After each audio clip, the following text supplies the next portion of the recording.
مرحبا بكم الناس الكل.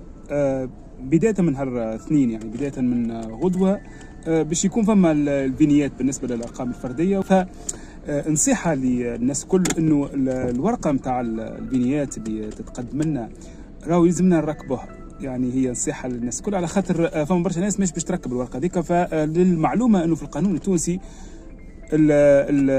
عدم تركيب الفينيات او عدم تعليق الوثيقه نتاع الفينيات اللي ناخذوها راهو فيها مخالفه ماليه. كانت قبل يعني كانت المخالفه انك تخلص حق الفينيات دوبل حتى ولو كنت انت مخلصها، فيعد انك انت ما علقتهمش، يعني انت ما خلصتهمش، وبالتالي عون الامن عنده الحق يخالفك على اساس ان انت ما خلصتهاش، وبالتالي تخلصها دوبل. تو تبدل القانون ولات فما مخالفه ماليه تقريبا ب 20 دينار. فعون الامن وقت اللي يلقاك ماكش محطط الفينيات ماكش معلقهم، فهو باش يخطيك ب 20 دينار حتى ولو استظهرت له بالوثيقه نتاع الفينيات، لانه عدم التعليق الوثيقه في حد ذاته يعد مخالفه. فهاوك الناس الكل علقوا الفينيات نتاعكم، وعلقوا الاسيرونس، وعلقوا الفازيتا، علقوهم الكل حتى تتجنبوا هالمخالفات اللي ما عندهاش حتى معنى يعني.